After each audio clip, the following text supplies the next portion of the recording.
একটা শহর, একদল মানুষ আর একটা সম্পর্ক যা ভালোবাসা আর ষড়যন্ত্রের মাঝখানে দোল খাচ্ছে। আজকে আমি আপনাদের নিয়ে যাচ্ছি এক এমন জগতে যেখানে প্রতিটা হাসির পেছনে রয়েছে লুকানো কষ্ট, আর প্রতিটা নীরবতার পেছনে আছে না বলা গল্প।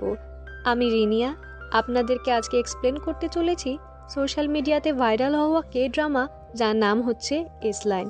চলুন কথা না বাড়িয়ে শুরু করা যাক।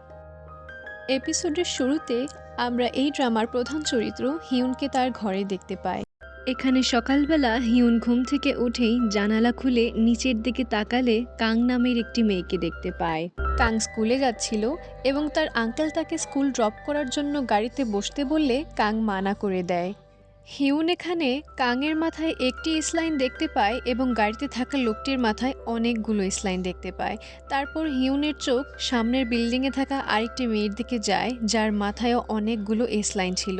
মেয়েটি হিউনকে দেখে হাই জানালে হিউন জানালা বন্ধ করে দেয়। এরপর হিউন টিভি দেখতে আরম্ভ করে, আর টিভিতেও হিউন মানুষের মাথার উপর স্লাইন দেখতে পাচ্ছিল। আমাদেরকে এখানে একটি ফ্ল্যাশব্যাক দেখানো হয় যেখানে হিউন ছোটবেলা থেকেই এসলাইন দেখতে পেত।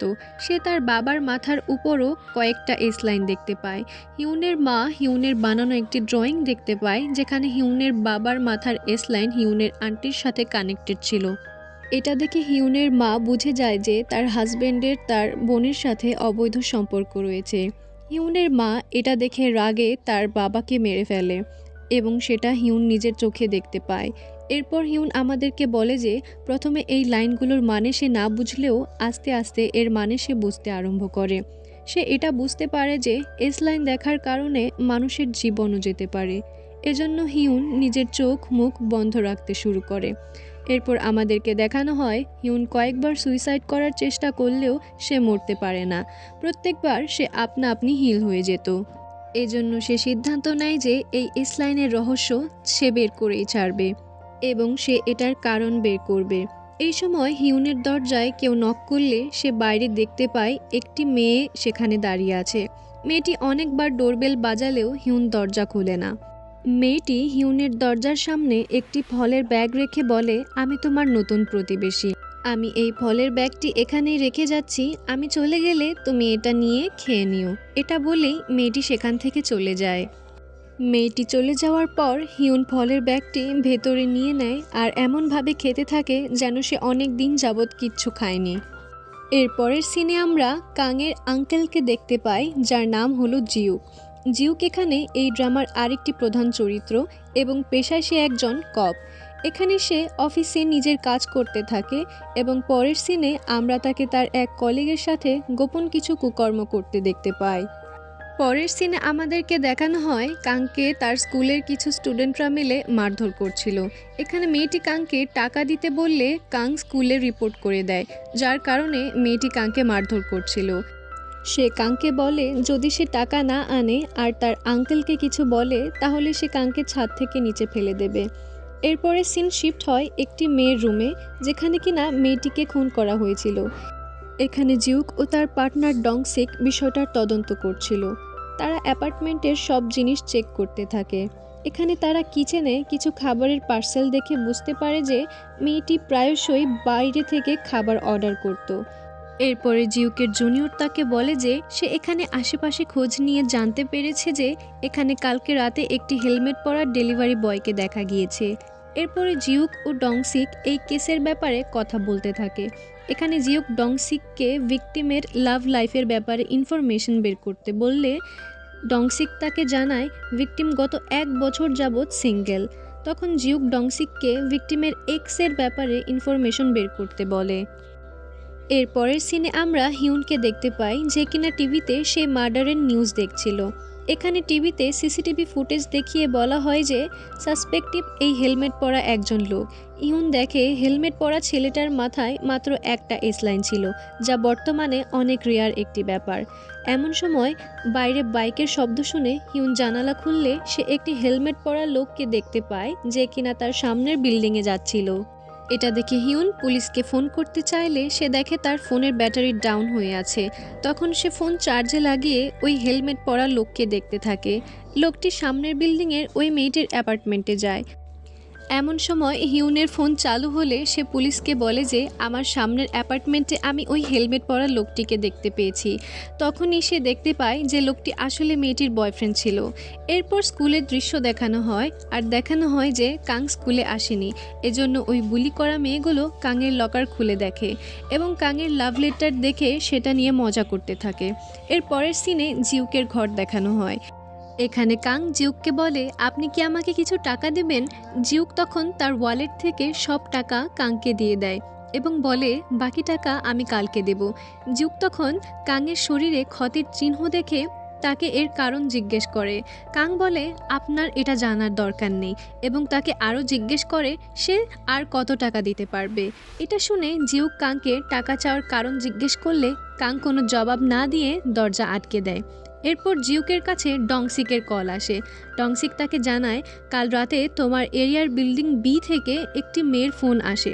মেয়েটি হেলমেট পরা লোকের কথা বলছিল, তুমি কি তার সাথে এ ব্যাপারে কথা বলতে পারবে? তখন জিউকের নজর সামনে থাকা পিছনের জানলার দিকে যায়। এরপর জিউক হিউনের দরজা নক করে এবং বলে আমি পুলিশের লোক। হিউন তাকে ভেতর থেকে দেখে ভয় পেয়ে যায়, কেননা সে এতগুলো এসলাইনওয়ালা মানুষ এর আগে কখনো দেখেনি। এমন সময় সিঁড়ি দিয়ে একজন লোক নিচে নামার সময় জিউককে বলে মেয়েটা এমনই, সে ঘরের বাইরে কখনো বের হয় না। এরপর হিউন একটু দরজা খোলে এবং জিউককে বলে যে আমি কালকে হেলমেট পরা লোকটিকে দেখে খুনি ভেবেছিলাম, কিন্তু সে আসলে মেয়েটির বিএফ ছিল, মানে বয়ফ্রেন্ড। এরপর আমাদেরকে রাতের সিন দেখানো হয়। আমরা ওই হেলমেট পরা লোকটিকে দেখতে পাই যে কিনা বিল্ডিং বি এর ভেতর প্রবেশ করে হিউনের উপরের ফ্লোরে গিয়ে আবার নিচে নামতে থাকে। লোকটি নিচে নামার সময় হিউন তাকে দরজার বেল দিয়ে দেখে আর অদ্ভুতভাবে লোকটাও ওইখান থেকে হিউনকে দেখতে থাকে। এটা দেখে হিউন ভয় পেয়ে যায়। এর পরের সিনে কাংকে দেখানো হয়, সে রাস্তায় বসেছিল।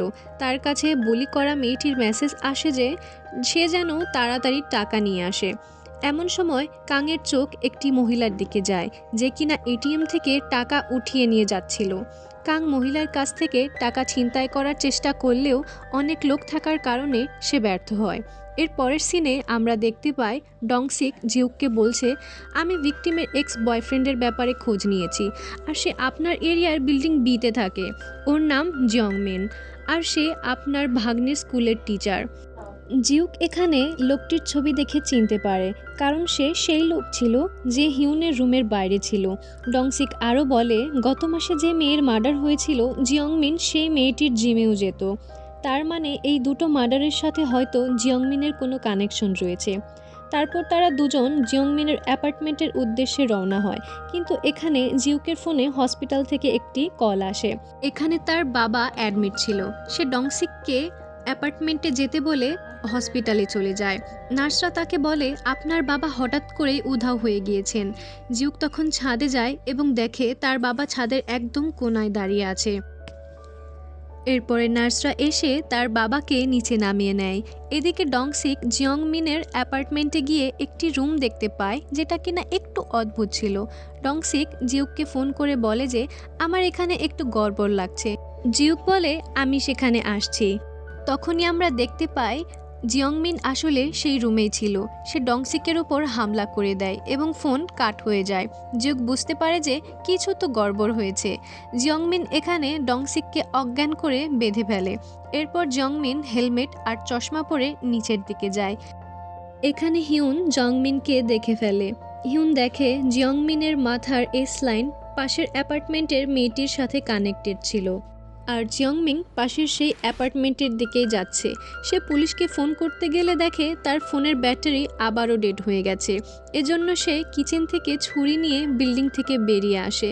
যেহেতু সে অনেক সময় ঘরের থেকে বের হয়নি, সেজন্য সে ঠিকমতো চলতে পারছিল না। ওদিকে জিয়ংমিন ওই মেয়েটির অ্যাপার্টমেন্টে যায়। মেয়েটি ভাবে যে সে তার বয়ফ্রেন্ড। জিয়ংমিন হেলমেট খুললে মেয়েটি অবাক হয়ে তাকে জিজ্ঞেস করে তুমি এখানে কি করছো। এরপর আমরা দেখতে পারি জিয়ংমিনও ওই মেয়েটির মাথায় এস লাইন দেখতে পাচ্ছিল। তখন জিয়ংমিন মেয়েটির গলা চেপে ধরে আর বলতে থাকে যে এমনটা করলেই আমরা সবাই বেঁচে যাব। তখনই এখানে হিউন চলে আসে, কিন্তু এখানে জিয়ংমিন হিউনের হাত থেকে ছুরিটা কেড়ে নিয়ে তার পেটেই ঢুকিয়ে দেয়, যার কারণে হিউন সেন্সলেস হয়ে যায়। নিচে জিউক জিয়ংমিনের অ্যাপার্টমেন্টে যাওয়ার সময় হিউনের ঘরের দরজা খোলা দেখতে পায়। সে হিউনের ঘরে ঢুকলে হিউনের ওয়ালে থাকা রিসার্চগুলোকে দেখতে থাকে। ওদিকে জিয়ংমিন আর ওই মেয়ের ধস্তাধস্তিতে জিয়ংমিনের চশমা নিচে পড়ে যায়। তখন সে পাগল হয়ে চশমা খুঁজতে থাকে এবং চশমা লাগানোর পর সে হাসতে থাকে। তখন সে আবার মেয়েটিকে মারার চেষ্টা করে। এ দৃশ্য জিউক জানালা দিয়ে দেখতে পাচ্ছিল। এদিকে হিউনের হুঁশ ফিরলে সে জিয়ংমিনের পায়ে ছুরি দিয়ে আঘাত করে। এরপর জিয়ংমিন চিৎকার করে আবার হিউনের উপর হামলা করতে গেলে জিউক তাকে হিউনের জানালার থেকেই শ্যুট করে দেয়। এতে করে জিয়ংমিন মাটিতে লুটিয়ে পড়ে এবং তার চোখ বন্ধ হতে হতে সে বলে, লাল দাগগুলো চলে যাচ্ছে। এরপর অ্যাম্বুলেন্সে করে জিয়ংমিনের ডেড বডি নেওয়ার সময় হিউন চিন্তা করে এই লোকটি ওই এসলাইন দেখতে পেত কিনা, নাকি শুধু ওই চশমার কারণেই দেখতে পেত। এরপর জিউক হিউনকে জিজ্ঞেস করে, তুমি কি শিওর যে তোমার হাসপাতালে যাওয়ার প্রয়োজন নেই? হিউন তাকে বলে তার দরকার নেই। হিউন জিউককে হেলমেট পরা লোকটির ব্যাপারে জিজ্ঞেস করলে সে বলে, আমি তোমাকে এ ব্যাপারে পরে কখনো বলবো। এমন সময় এখানে কাং চলে আসে আর হিউনকে জিজ্ঞেস করে মাঝরাতে চশমা কে পরে। জিউক তখন তাদেরকে জিজ্ঞেস করে, তোমরা কি একে অপরকে চেনো? এখানে তারা দুজনই চুপ থাকে। এরপর জিউক কাংয়ের কাছে তার রুমে আসলে কাং তাকে বলে, আপনি টাকা না এনে থাকলে আমার রুমেও আসবেন না। জিউক তাকে জিজ্ঞেস করে, তোমার স্কুলে কি কিছু সমস্যা হয়েছে? আমাকে বলো, আমি সলভ করে দেব। কাং তখন বলে, আপনি কি করবেন? প্রথমে আপনি গার্ডিয়ান হয়ে যাবেন, পরে হঠাৎ করে গায়েব হয়ে যাবেন। এটা শুনে জিউক কথা না বাড়িয়ে বাইরে চলে যেতে থাকে। তখন কাং তাকে বলে, মেয়েটির পুরো নাম হচ্ছে শিন হিউন। আমরা মিডল স্কুলে একসাথে পড়তাম। মেয়েটির মা তার বাবাকে খুন করে হঠাৎ উধাও হয়ে যায়। এদিকে হিউন ভাবতে থাকে যে আমার ইসলাইন দেখার কারণে হয়তো কারো জীবন বাঁচতে পারে। এটা বলে সে তার চশমা খুলে ফেলে। তখন তার কাছে একটি মেসেজ আসে। সেখানে লেখা ছিল, আমিও তোমার মতো ইসলাইন দেখতে পাই, আমার সাথে কাল আর্ক হাই স্কুলে দেখা করো। আর এরই মধ্যে এপিসোডটি শেষ হয়ে যায়। ভিডিওটি ভালো লাগলে অবশ্যই লাইক করে যাবেন এবং এর পরের এপিসোড দেখার জন্যে আমাদের চ্যানেলটিকে সাবস্ক্রাইব করে পাশে থাকবেন। ধন্যবাদ। আল্লাহ হাফেজ।